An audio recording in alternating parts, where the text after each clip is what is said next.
So, welcome to today's Tech Hour. This is Thursday, the 15th of June, 2023, and the topic is the TALMO Accessible Mathematics Workshop, which is an online workshop that I attended last week.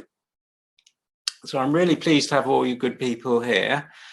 And this page I'm showing you now is a list of URLs. The first one is the web page, the Tech Hour web page for this talk, and the URLs will appear there. The next two are the TALMO pages, and then the remaining URLs are URLs for all the speakers. It's not quite as bad as it looks because some speakers have got 2 URLs and some talks have got multiple speakers. But there's approximately 8 people speaking at this workshop, and that is already an important piece of information. Maybe it's more than 8, we'll find out. So this is university teachers of mathematics and statistics, or people associated with such people. So they're largely people working in academia or associated with academia, sharing their experience of producing accessible resources for mathematics and statistics. So what I'm going to do is go through the speakers one at a time with a couple of minutes each, or perhaps a bit longer. And you can speak in the usual way by raising your hand or simply speaking. And that will give you an idea of what the people have got to talk about. But the first thing I'll do is tell you what they actually said their subjects were. So who attends is as important as what they say. So this is the workshop this is the page for TALMO. And as I hope you can read, the COVID-19 pandemic resulted in a high-speed transition to online teaching throughout the world at all levels. And the mathematicians got together in the UK to form TALMO, Teaching and Learning Mathematics Online, to avoid duplication of efforts. And it seems that early on, I wasn't aware of them at the time, they ran a 2-day workshop on the challenges they faced. And there were apparently 700 participants at that workshop. So they really got a real boost to online mathematics from the emergency move to online teaching. So +1 to them. There's an organization or mailing list in the UK, I think it's called Heads of Departments of Mathematics and Statistics. And I'm sure that mailing list played a good role together with organizations such as the London Mathematical Society to set TALMO up. So TALMO is now a thing, and even though the pandemic is officially, according to the World Health Organization, no longer an emergency, TALMO continues.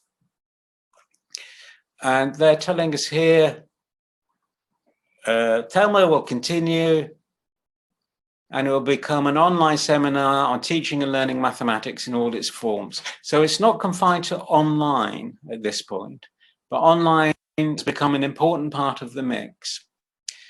I'll now move over to the workshop itself. So it took place last month for 3 hours. The organisers are Jenny Hughes from Sheffield and Peter Rowlett from Sheffield Hallam. So they're both from Sheffield, different universities in Sheffield. And I've heard of them both, I think particularly Peter Rowlett for some time. There was Maths and Statistics Online Research Newsletter, I think, produced, which was a paper printed newsletter or magazine. And I remember receiving that 10 years ago or more. And that published stuff, but now the web has taken over many parts of what was previously paper. So I'm going to go through the program with you. So Jenny Hughes introduces the whole workshop for 5 minutes. Lillian, Joy, Cordelia, Webb, and students from York are saying why the student perspective, what is the student perspective and why this is important. So accessibility, of course, is not a technical nice to have regarding a piece of online material.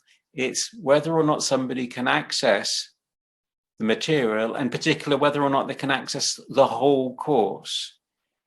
Sometimes if the student can't graduate, can't pass the course because the examinations or the methods of examination aren't accessible, then the whole course becomes inaccessible, even though 80 or 90% of it is.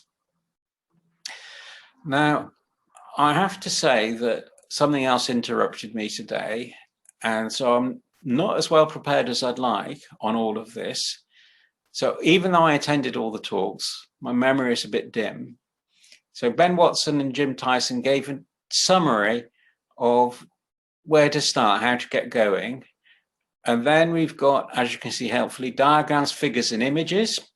Volker Sorge is somebody who we should all know very well because he's worked with standard bodies and with MathJax and other people to automate the process as best as possible. And they have on their goal tools for creating accessible STEM diagrams. Alt text is always a problem, and how to manage it is a problem. Next, we've got creating notes. When they say notes, they mean short-term materials that are being created. For example, there might be something that's difficult to understand. The student's having problems with something in the book, so the lecturer writes some examples or some exercises or something else like that. And they might also contain interactivity. So what have we got here? Peter Rolak introduces this, which I think is just a few minutes. David Hodge talks about R Markdown, getting going and so forth. Very close match, I think, between what David Hodge is talking about, what Jonathan Godfrey has been talking about, and the success he's had with using R Markdown as a statistics lecturer who is blind. Chiron is something that's Chi, the Greek letter R-U-N, is a development, is a build platform that I haven't seen before, and I would like to investigate further. So Christian is, I think, an academic and a developer on the side, and this is something he's developed so that he can scratch his own itch and solve it. And then this is a similar, this is about using Jupyter notebooks to create accessible outputs. I think this was a demonstration, I can't remember. My broad experience of Jupyter notebooks is that they got a lot of work to do to improve the accessibility. And then Jenny Hughes allowed a summary discussion, and that's the end of it. And we've got here the videos and the slides. And also we've got the Zoom chat for the whole workshop. So they're publishing everything here.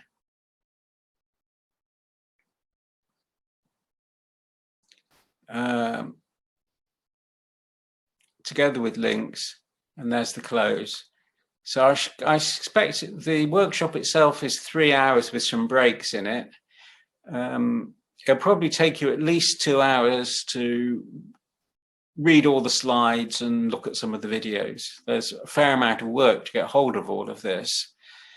And what we've got here is a group of people who are sharing their experience. They all have a somewhat similar experience with some exceptions, which is we're teaching people and we have to or wish to meet our accessibility responsibilities when we're teaching people. Volker Sorge fits slightly out of that because he was teaching people and now he's specialized much more on solving the accessibility problems to a degree that none of the other people's are. And Hugh Alexander, I think, is we'll come to his page later. He's a little bit exceptional in all of this. And if I was speaking at this, I'd also be exceptional. But by and large, it's a group of people who are not primarily developers. They are primarily people working in teaching, and to a certain extent in libraries. Libraries have become a big residence place for accessibility experience and accessibility advice. So what I've done to prepare for this is find all the home pages or other relevant pages for the speakers. So first of all, we have the student's perspective and why this is important. I'll read out the titles as we go through the pages, because I've printed them out. The student's perspective, why this is important. Lillian Joy, Cordelia Webb, and students from York. Now where have we got this? Here we go. So this is the Accessibility Maths page at York. So the first thing to do is to say that they have an accessible math page. Already we've got a good research question. Which universities have an accessible math page and what is its URL? Oh, and I've just looked at the mathematics behind the, there's a backdrop behind the header, and I even know what PSL2Z is, and I know it's not accessible to most people. But that's because it's difficult mathematics or advanced mathematics. So this is Lillian Joy, gives the email address, and Lillian Joy seems to be the head person for the accessible maths at York.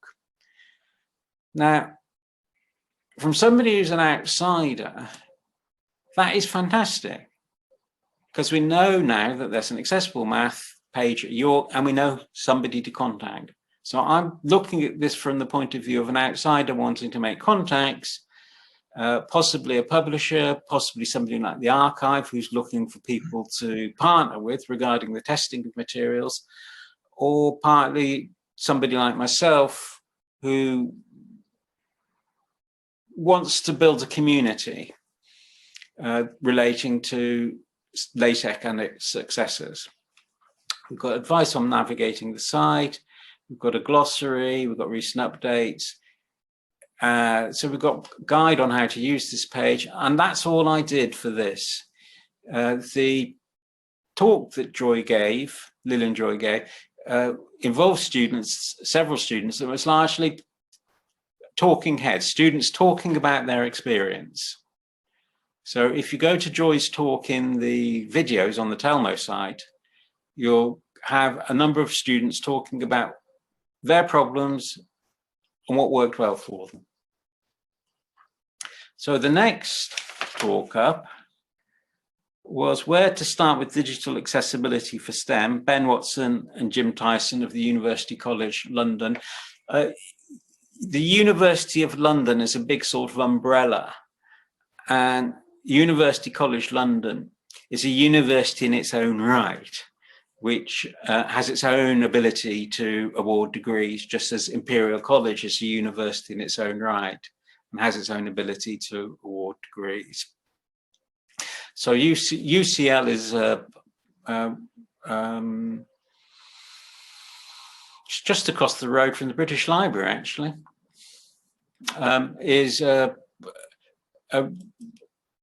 It's got a good math department, let's just say that, because I knew somebody there.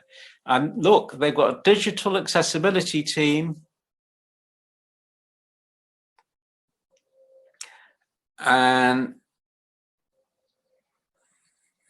Ben Watson is the head of digital accessibility. He was a law librarian and a qualified teacher. We've got Rina Barbu.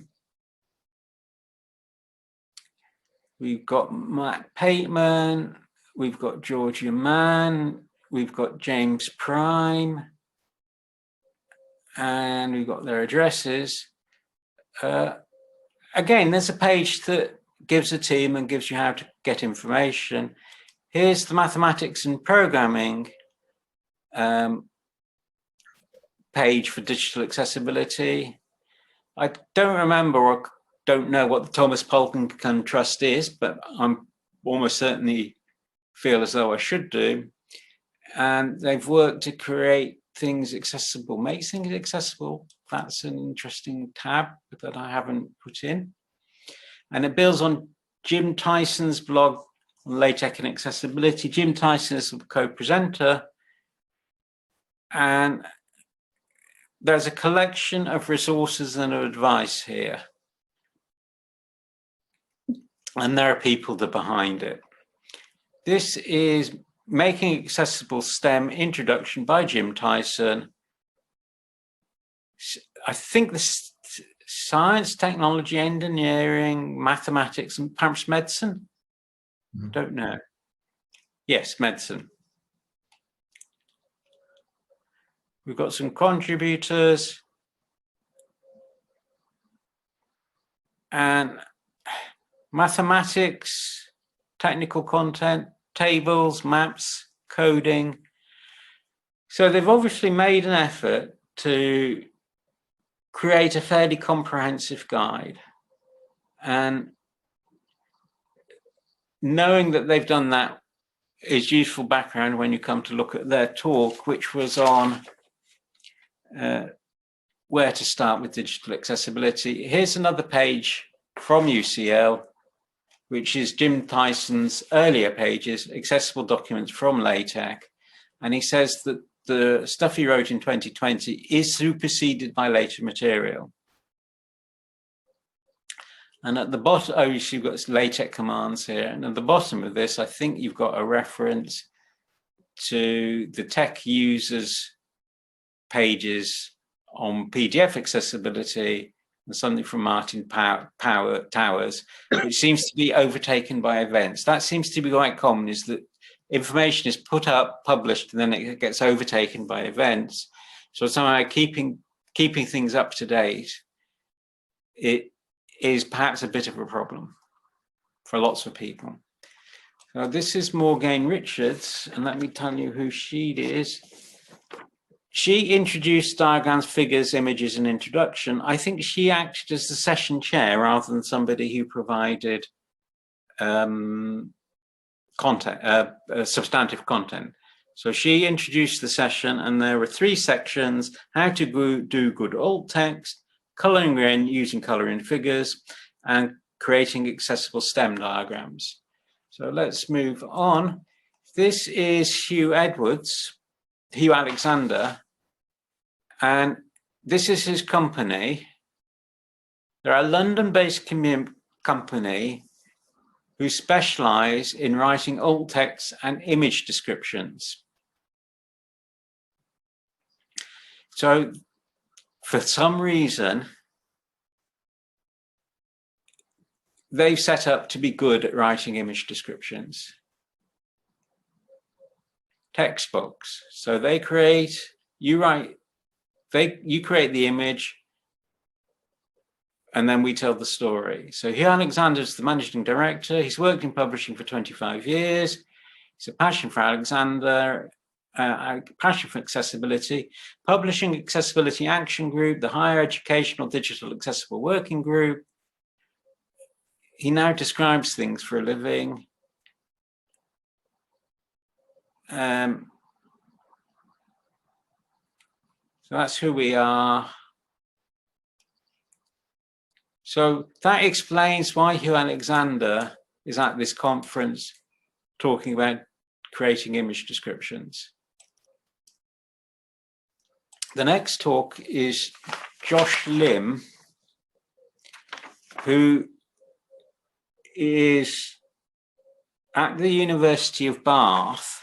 Now, there's a very important figure I know at the University of Bath called Emma Cliff, who for a large number of years has been providing accessibility training and support in the STEM, in the mathematics support area in the University of Bath. I can't quite describe her job more exactly than that, but I do remember that about, I'm showing my age here, it might be 15 years ago, she was working very hard in building prototype systems that people could actually use in order to create accessible outputs.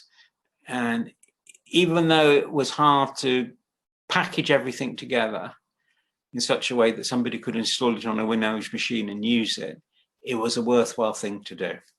Because even if it wasn't completely successful, you don't learn anything without trying. Thanks, Kelly, for coming along. Do you want to say a few words before you go?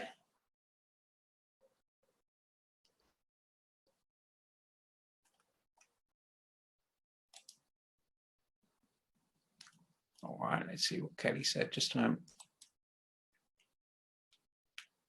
Oh, Kelly sends her apologies and she looks forward to getting the URLs and wishes us a great day.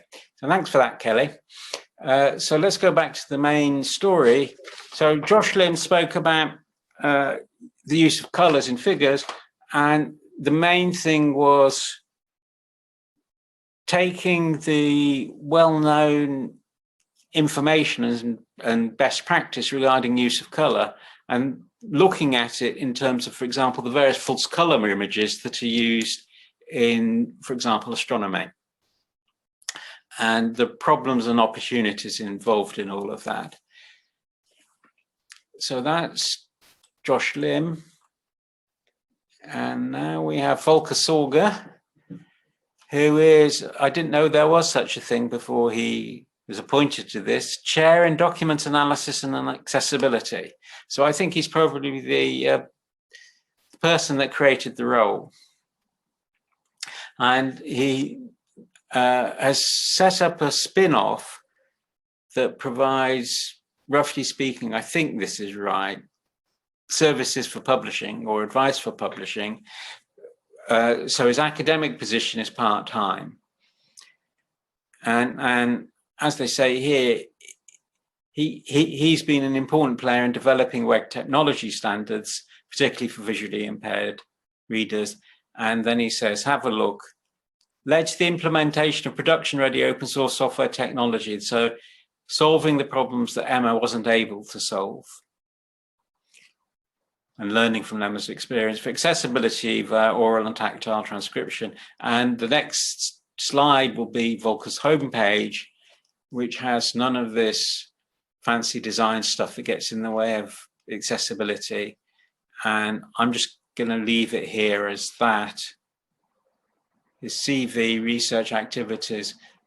So this is the place to go if you want to know more about what Volker Sorger is doing. So that's the end of diagrams, figures, and images. And then the last main session of the workshop is approaches to creating notes. Now, here's Peter Rowlett, who is the session chair for this. He's at Sheffield and the same as Jenny Hughes, but in a different university. He's a reader in mathematics teaching and learning.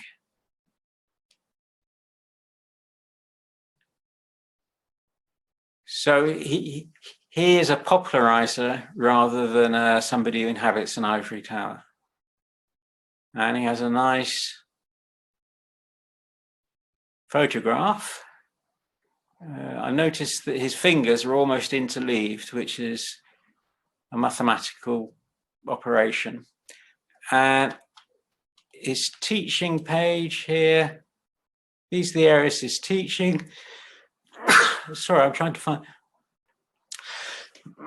Yeah, sorry. Other activities include the MSRO Connections, which I mentioned earlier as a paper journal, Mathematics Today, teaching mathematics and its applications. So it's very much into math education and outreach. Postgraduate sub-education, I don't see immediately where accessibility,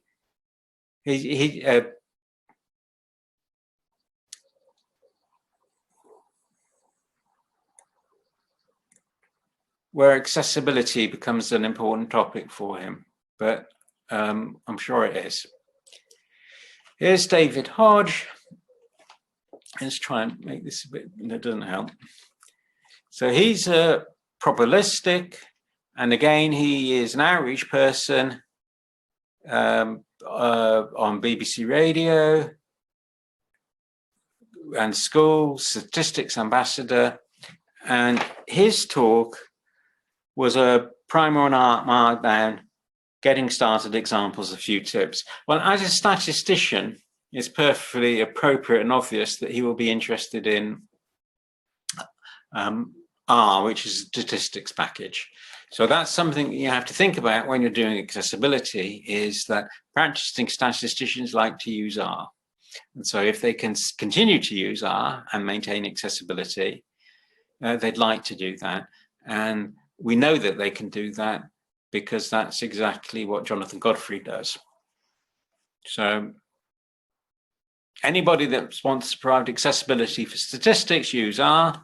The other people, maybe they don't want to use R, maybe they want to use a computer algebra system, for example.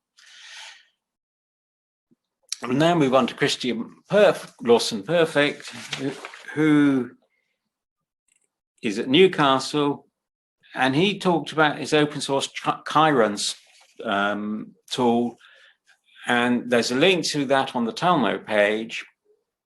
He's also responsible for the open source Numbas system, which I've come across in my work at the Open University, and digital accessibility is one of his interests.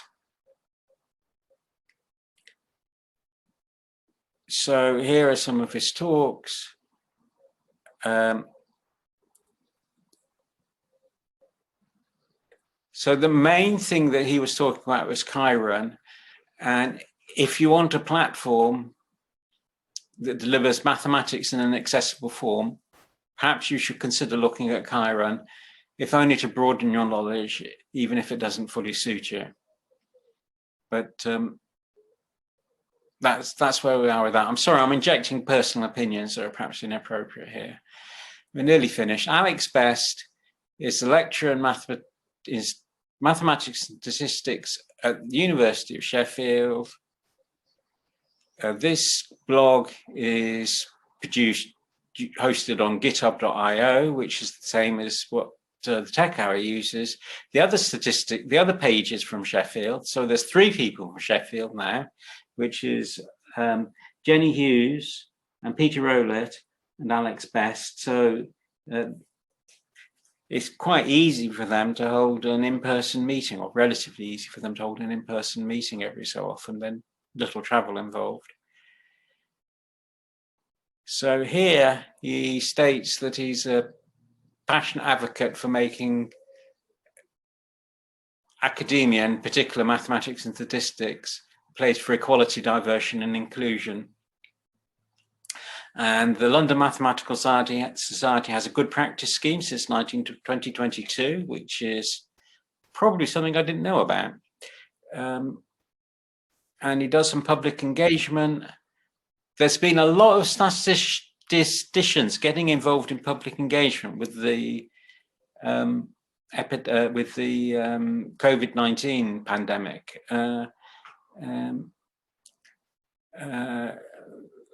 Most people didn't know what an epidemiologist is before we had the pandemic, but now many people do now. So this is where Alex Best is, and his talk was on using Jupyter notebooks and Jupyter Book to create accessible math notes. So there's clearly a wide range of different practices that are being used. And as we're getting towards the end of this, let me just say something, which is that when tech started, there were a number of macro packages available. There was AMS Tech. I think that was that. I think that's what it was called. And there was LaTeX, and I think there were some others Nelson will know. And AMS Math was all the mathematical capabilities of AMS Tech, and that became a LaTeX package. And for the last 25, 30 or more years, LaTeX has been the single system. And it's interesting to compare that with what's happening with the accessible tools being generated. Very few people are putting effort into creating accessible outputs through PDF. It's interesting that nobody in this talk, in this workshop, as far as I recall, recommended producing accessible PDF as a way forward, but and none of them, as far as I recall, were using LaTeX as the source. But what we do have is a profusion of different attempts to solve things. So I'll stop at that point, because my opinion should be saved to the discussion period. So how about that? I'm going to stop sharing. I can start sharing again if anybody wants to look at anything again. But if I stop sharing, we can start having a discussion. So one question I would have is this group interested in international membership in their group, or is it strictly UK people? I'm sure they'd be welcome to have people from abroad attending their sessions. Or even their mailing list discussions might be of interest to people in other countries. If you go to the TALMO page, you'll get instruction for signing up. Mm-hmm. And if you sign up, all they can do is say no. But I think they'll accept you and be pleased to know that you're there. Mm-hmm. What is clear is that they have a shared experience from 3 years back of the COVID emergency and the forced conversion to online teaching and learning. So they do have a shared culture, and one would be well advised to take that into account when interacting with them as a group. And that's not advice to you, it's advice to me. It's advice that I should be following in terms of any communications I have relating to the group as a whole.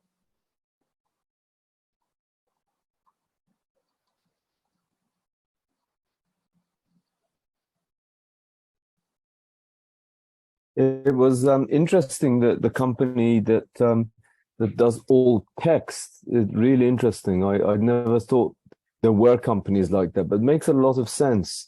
And I see they've got clients, they've got big publishers as clients. So rather than, and I know it's important the way that you write alt text for figures, that it's actually quite difficult, because it's and I don't know if it was one of our discussions here or elsewhere, that apparently once the authors start writing, they find it useful themselves, because they're describing what they don't quite the act of describing your figure, it actually elucidates what you're trying to say. So I'd be interested maybe going off and seeing examples of how these guys describe. And also it's interesting that they're not specialists. So the interesting thing is that if they're describing a figure that's a graph, for example, clearly they wouldn't know the details of what the graph is, but I'm guessing that you don't need that to write alt text. Again, I read somewhere, I was hearing somewhere that it's not about, you know, if you're an author, you might say, yeah, this shows that the fluorescence some kind of very specialist thing, but actually you should be saying it shows a graph, it has an x-axis that starts from here to that, y-axis that, etc. It's a very generic way of describing. I don't know if you've got any thoughts on that. That's interesting for me. I didn't know there were companies that did that. Yes, I didn't know that either. Yeah, I had a question for Kava. You have extensive experience with commercial publishing. Do you see publishers being interested in providing accessible versions of their books and possibly journals? Or is that sort of beyond their scope right now? They are interested, but you know, it's never right at the front. It has to be a small market. And... Yeah, well, I mean, yeah, unfortunately, you know, our duty is to make everything accessible, whether there's a market for it or not. So somehow the market should be, it should be that. But going back to a question, it's a secondary thing. It's nice to have, but it's nice to have, for example, out on the archive accessibility forum, we had Stacy Scott, I believe, from Taylor and Francis. So Taylor and Francis have an accessibility person specifically for that, and as far as I know, most publishers don't have that. So that's and I believe Shamsi might know, she's a blind mathematician, I believe.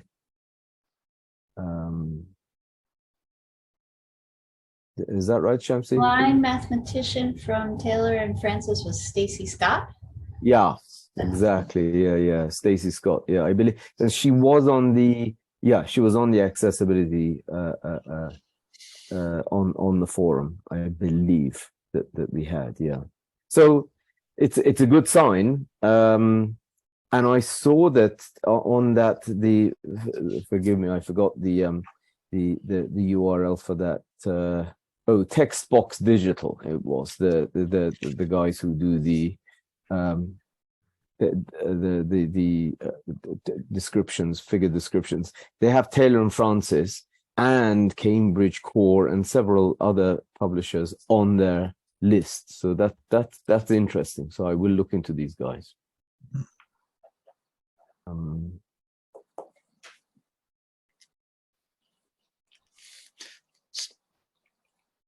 Something that's quite important when a programming language gets going, and it also happened when tech got going, was a jobs board where people who wanted, where you could post available and wanted. So if you're creating a new language as part of the community website, there's jobs for Python and people who've offering services in Python. And I'm reminded of that because of Textbox and the way in which Kaveh didn't know about Textbox. It's precisely that sort of thing where the social organization becomes quite important. Mm-hmm. And there are sort of templates for this sort of thing, or good practice in this sort of thing, that might not be familiar to other people. So if you're coming from in a library setting, you probably won't think of it in those terms. Whereas if you're coming it from a programming setting, you will. On the other hand, from a programming setting, you may not think about meeting up with people with disabilities in order to get immediate involvement. Whereas if you're in a library and educational setting, the need for putting the student experience first, which is what Lillian Joyce started with and starting the workshop with, becomes straightforward. So having a mix of skills is an important part of diversity, and it's an important part of the strength that comes from diversity. And that's why I found it so interesting to share these slides or these pages with you, because it's bringing a different view on what's going on there. Whereas at the workshop itself, I was in part of a sort of a group view of things and trying to fit into the group view of things. Whereas here, I'm seeing it a bit from the outside and noticing things that I wouldn't otherwise notice. So the thing that Kaveh was saying about Textbox is really, really helpful. It's the sort of cross-fertilization that comes about through, roughly speaking, good communication channels. Jonathan, you had asked if I could talk to any relationship or similarities between the TALMO workshop and the archive accessibility initiative, in particular the forum that we just had. I did see two similarities that I find really heartening. Now, one of them is the elevation of voices of people with disabilities who are directly experiencing accessibility barriers. Both of these workshops seem to have direct user voices, which is really, really important. So it's not just an academic exercise.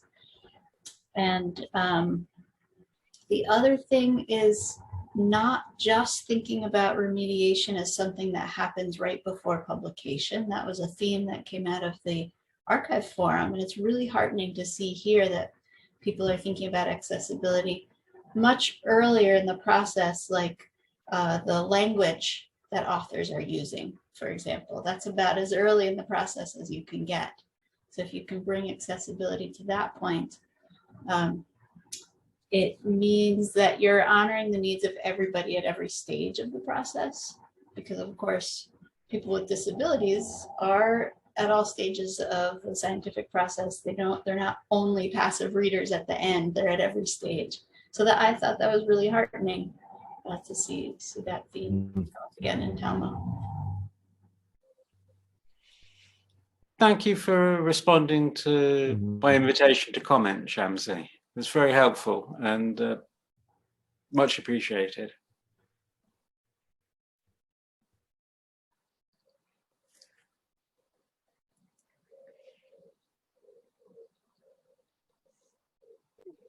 Sorry, this might be a little bit off topic, but I just happened to see there was a webinar with Shamsi with is it Stephanie at Archive? Who's the sort of director? Yeah. Stephanie or Fan? Yeah, Stephanie. Yeah, that's right. She gave a presentation, and then she was talking about archive labs, relatively new thing, right? It's been around for a couple of years. Okay. But it's sort of a quiet project. Okay. But I happened to see it, but yeah. Okay. I've got another question, but maybe if there's time at the end or offline, I can ask you. Shamsi, thank you.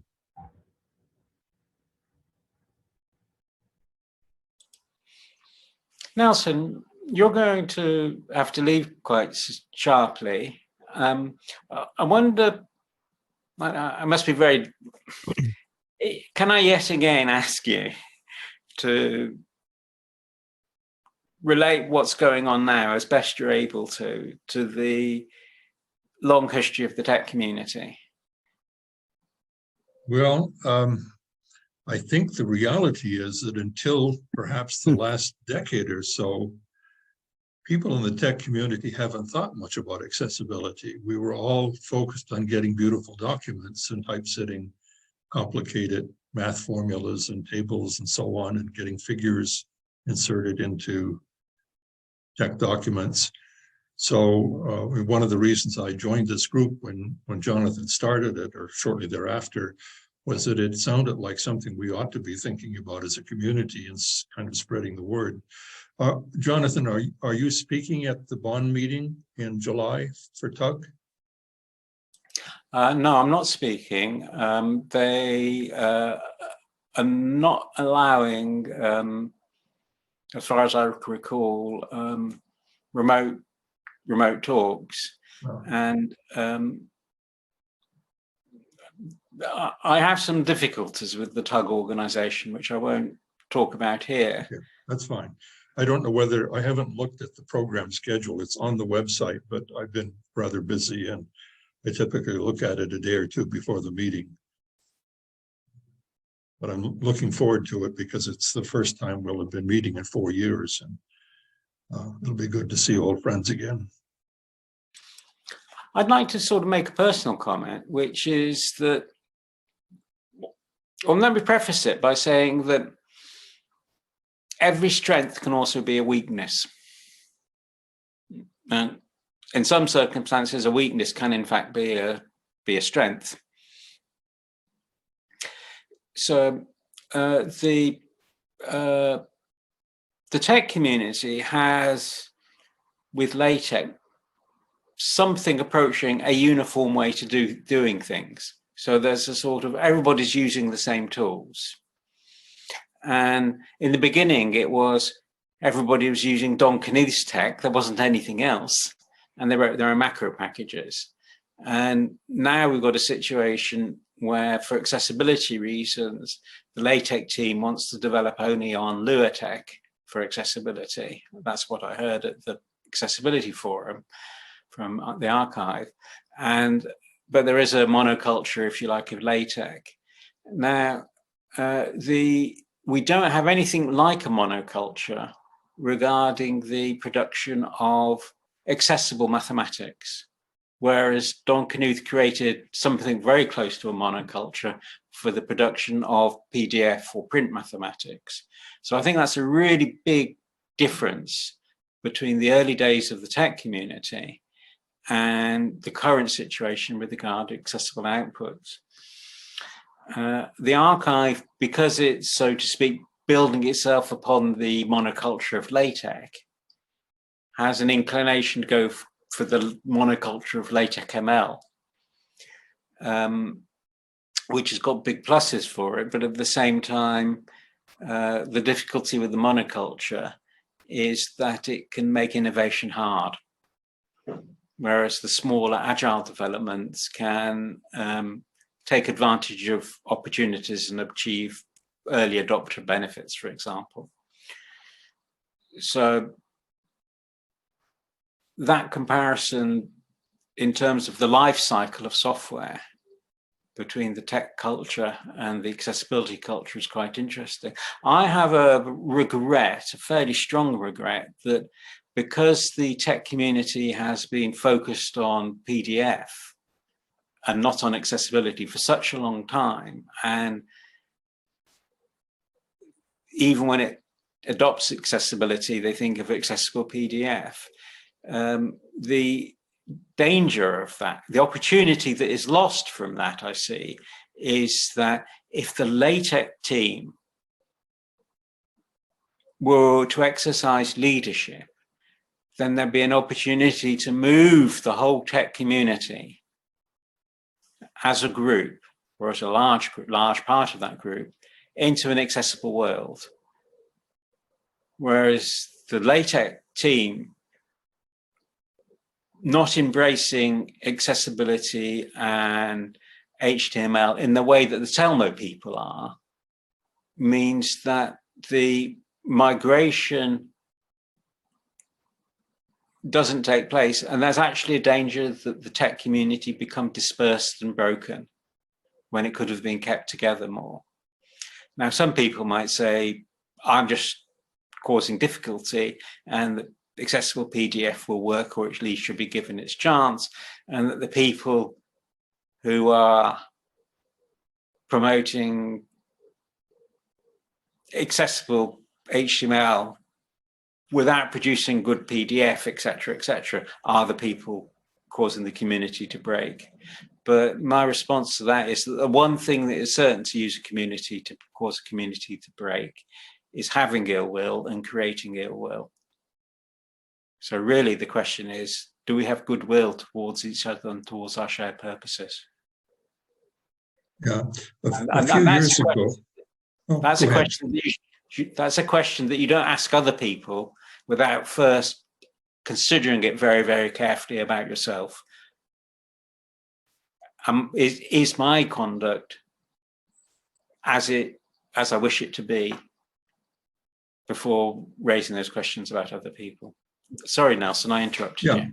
No, a few years ago, I was at a conference, possibly a TUG meeting, but it might have been elsewhere, where there was a talk about Pandoc, and I seem to recall it was the author of Pandoc who gave the talk. And the goal of Pandoc is to have a common core format that can be translated into any of a number of document formats, so that you have an order n problem instead of an order n squared, trying to convert between all pairs of documents.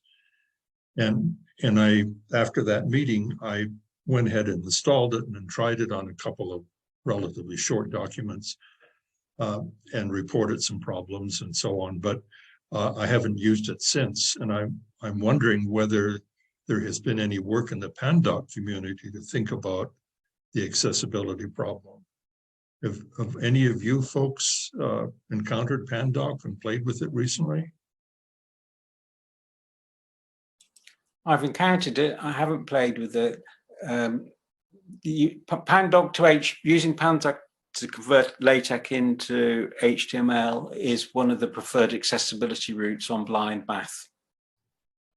Archive tested 10 or 11 different converters when we were trying to determine which we should use to try and offer HTML alongside the current PDF and source files. And Pandoc was tested, and it didn't do as well with tech documents as LaTeX ML.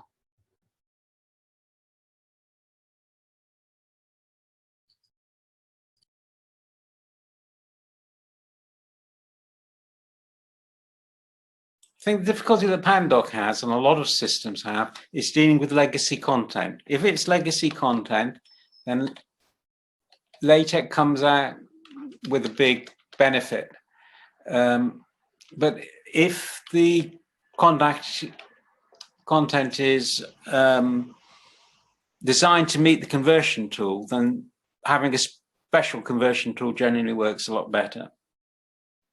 So that's the difficulty with Pandoc, is that you get a lot of noise if you're using legacy documents, which is essentially what the archive is. Just a couple of opinions from me, if I may.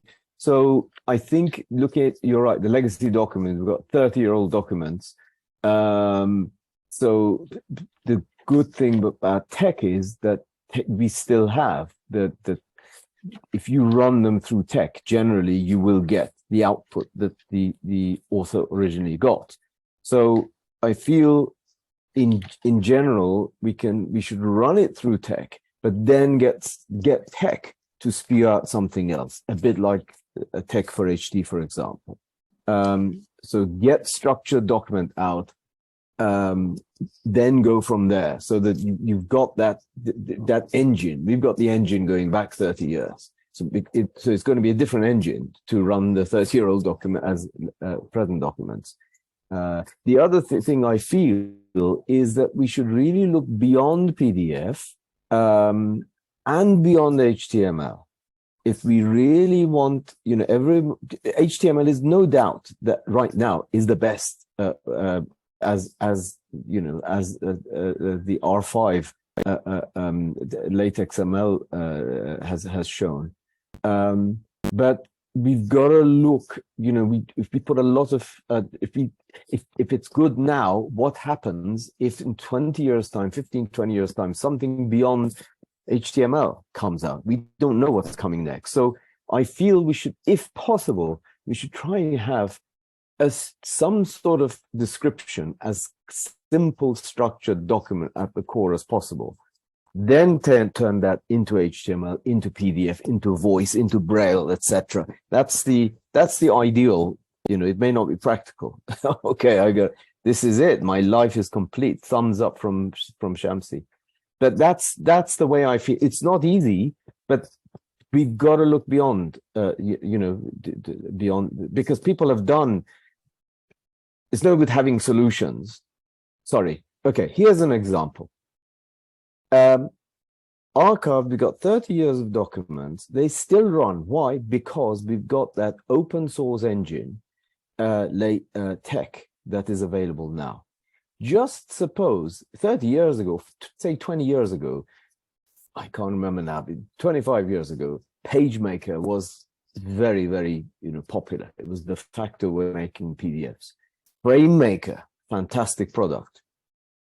If we had used PageMaker to create those, we couldn't. The PageMaker is gone now. Adobe bought PageMaker and FrameMaker and basically let them die or killed them both. So anyway, those are my thoughts. Yeah, I'd like to raise a somewhat related issue. We've had a couple of talks in TUG meetings. I think only the video ones. No, there was one live about overleaf, because I remember speaking to a couple of the developers from the team. And recently I've been encountering students who are writing papers and theses on overleaf. And yesterday at my office, a colleague who is a big international collaboration was describing his difficulties in editing documents in overleaf and getting figures and so on. So and one of the Tug Talks on video about overleaf indicated it has a pretty substantial user base. So perhaps in Bonn, we can, if they're represented there, we can talk to them about getting them thinking about accessibility issues if they're not already. I've never used overleaf myself, but it clearly has a following. Yep. And they have a lot. They have, I believe, they have 10 million registered users on overleaf. That's pretty good, yeah. I'd like to say a few words about my breakfast. May sound a bit odd, but I usually eat oatmeal and large number of different sorts of seeds, and I have some fruit, and there's milk, and there's tea.